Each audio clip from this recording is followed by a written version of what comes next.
Welcome to Rauta and yet another festival recap. As it is halfway through August, well, year has been quite a ride. Actually six festivals if I count the Cruise, Nordic Metal one, to the whole thing. So I've been counting, it's roughly some 13 days during the whole year since February that I've spent on festivals. And Hellsinki Metal Festival 2025, it seems, is the last one for me. Take it from me, it's been great. Great for so many things, and there's very, very little to complain.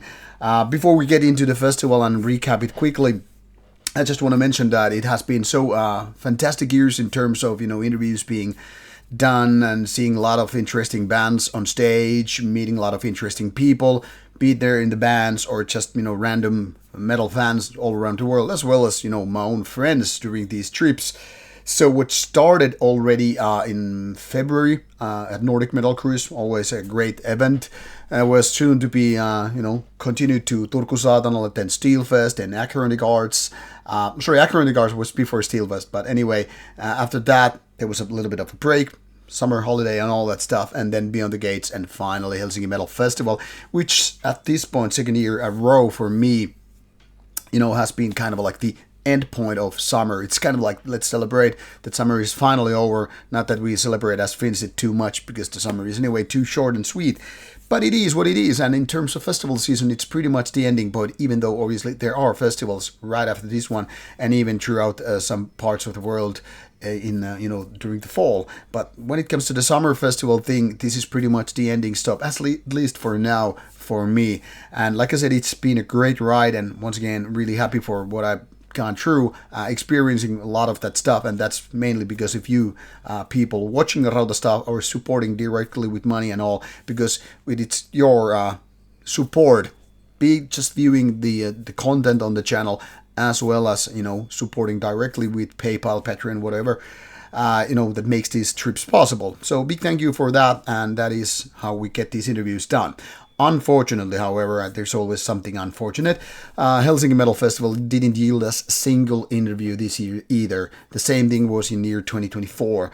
There's a couple of reasons. First of all, somehow the artists tend to be more busy there and in some other places, and as such, there's very, very little time to just set up things. Now, there are always, bands doing those interviews, but not luckily for us, the ones that we tried to.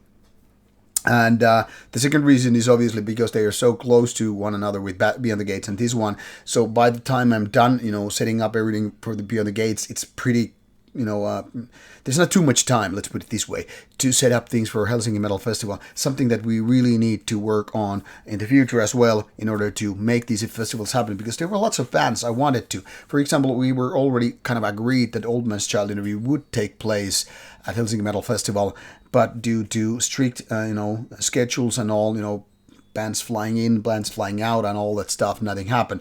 And then I'm gonna bitch a little bit about certain PR people. I'm not gonna drop names here. I'm not gonna shit in my own nest, so to speak. But I wanna say some PR people, some metal labels are just bad in terms of communicating, getting back to me whether certain bands are able to do interviews or whatnot. I'm not so much pointing fingers at the bands, because usually when I get to talk to the bands directly, they pretty much say, yeah, let's do it, or sorry, no, we're not able to do interviews, but thanks for asking. But the labels are usually what you call the bottleneck. I mean, when you ask a certain PR people, it can be tour manager, it can be some band's manager or the label, they might not even pass through the information. And then, the problem is right there. You, as an interviewer, might have the interest and possibility, time, schedule, whatever, gear set up, to do the interview. And then there's the band, which is really like, hey, we have nothing else to do except drink beer before we start, the gig and all that stuff. We have plenty of time to do that. But the bottleneck between the band and us, the media, so to say, is where the magic happens. But if the bottleneck is not passing information through, as such, nothing is going to happen. And I'm going to drop names which I tried to get, apart from Old Man's Child, to which I had direct contact, and that is pretty much agreed to do the next time, so not bitching about them. But for example, this member, through their label, I get nothing information except I don't know. About Napalm Death, the person who was supposed to take care of the communication, setting up interviews, no answer whatsoever to a couple of emails, which sucks big time. And then there were, of course, other bands No, I was already quickly told that, for example, King Diamond wouldn't do interview at Beyond the Gates nor Hellsinki Metal Festival, so it was very easy for me to move on to ask other bands. But like I said, when you don't get answer, then you're like, fuck, what we are gonna do? So that resulted in me not even bringing in my gear, that is microphones and cameras and all, with my cameraman on the second day, Saturday, because it was no point. Friday, nothing was happening. We were just carrying around our gears, which you don't want to kind of get lost because you might be drinking beers and all that stuff. So, there's that. The second thing is, or actually third thing was that, I was celebrating my 50th birthday on Saturday, which means I wanted to focus on having, drinks and meeting friends and seeing the bands, not carrying around that extra luggage that was not going to be useful. And unfortunately, in a way, I was right. Nothing was going to happen on Saturday in terms of interviews and all that stuff. So there you have it. So unfortunately, no interviews coming out of Hellsinki Metal Festival 2025. But apart from that, really great event. And now I'm going to tune you in for that.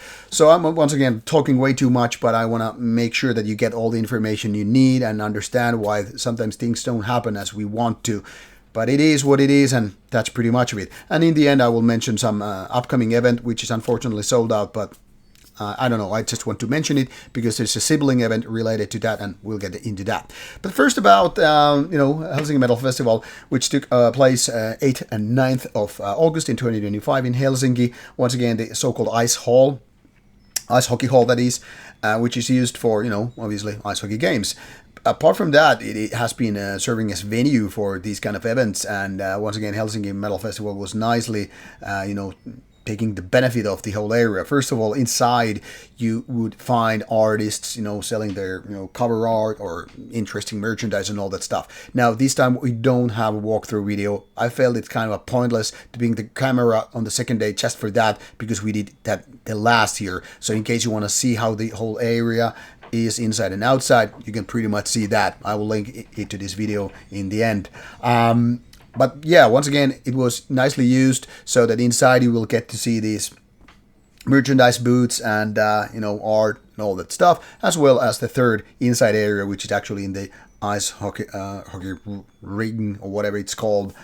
Basically, just, ice hockey inside stage, which served well the smaller bands as well as the darker bands, including bands like Psy and, what was one of my highlights was like this Bloodfire Death, the Battery Tribute. Outside there are two big stages, and obviously they are, one another. So pretty much like any given outdoor festival, there's this bigger stage and then the secondary stage, but they're more still like big ones, and they would, have bands taking turns on one on the left and one on the right, and it was really great. Lots of people right there, and you could have good sound and all. And of course, beer, stands, food stands, and all that stuff. So overall, everything was nice. But like I said, this walkthrough has been right there. So for me, this first day, as you can see, there are these three stages: the bigger one, the secondary one, and third one. They were pretty much like, taking turns. It was kind of interesting that even smaller bands would get on the bigger stage on the early hours, because it makes really no sense in terms of the size of the band, but hey, it is what it is.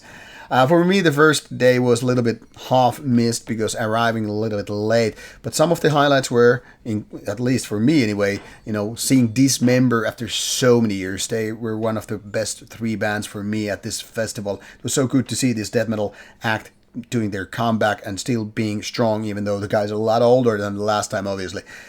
Too bad I couldn't do an interview. It was really a shame because, in my opinion, Dismember is one of those cornerstone bands coming from, Swedish death metal scene. King Diamond, once again, even if it's not my cup of tea musically, was, phenomenal on stage, given the lights, the setup, sound, performance, really great theatrics. Much like at Beyond the Gates, where it was inside, the darkening sky, the evening times, and, the theatric horror themed heavy metal. Wonderful execution, and really bitch about it. Probably made some new fans too.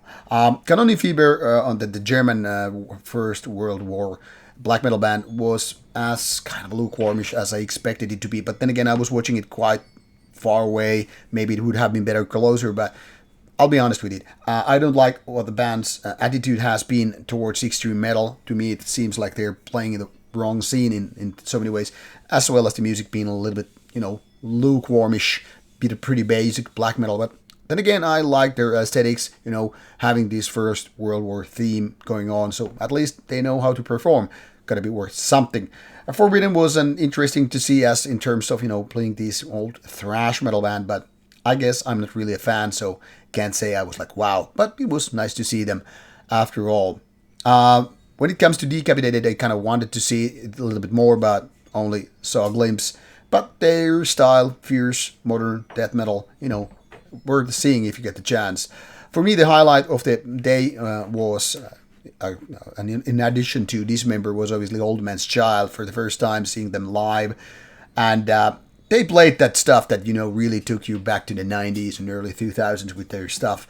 And it was interesting to see that now Galder, the main man, who is mostly known for guitars and vocals, but hadn't been playing vocals in all shows, was now taking care of both. So it was really cool to see that, okay, he's handling them all, and it seems like Old Man's Child is really picking up in terms of, performance and pace in order to do interviews. So as you can see, pretty wild lineup in terms of you have kind of a power metal-ish things, like Warman is related to kind of a Children of Bodom legacy, and you had heavy metal from King Diamond, death metal from Dismember, thrash metal from Forbidden, black metal from Canaan and Fever, and some old school, heavy metal stuff and all that stuff, and even ending with Moon Sorrow's epic pagan metal. So quite variety, and what was more in a way noteworthy compared to the last year, metalcore wasn't really the thing here. Last year there was a couple of annoying metalcore, deathcore bands which really felt like misplaced in this event, and now pretty much none of it was happening. Second day was the most important day for me for a variety of reasons. For example, I wanted to see Napalm Death after so many years again and wanted to do interview. There are not too many openly politically left-wing bands that are doing interviews, which is kind of a shame because I have a lot of bands coming from the other spectrum of politics, and that also reflects on the channel. Like some people really think that I'm choosing sides here. Fuck no, it's more like the problem is the left-wing bands or politically leaning left ones are not even talking about so much, which kind of what makes it weird. But hey, who am I to judge? Bands do what they do and all that stuff. Hatebreed, unfortunately, I pretty much missed. But like I said, it was my birthday. I was having too many beers. Can you have really too many beers? Anyway, so I wasn't exactly in shape of, figuring out everything. I had too many friends and all that stuff. Somehow, however, I was able to see Venom, for instance, which once again was pretty solid, basic, but let's be honest about it. For me, Venom is pretty much the hit songs, nothing much else. And I've seen Venom a couple of times past few years, so it wasn't really a must-see for me. But missing Napalm Death about half the show was kind of letting me down, but I mean, things happen.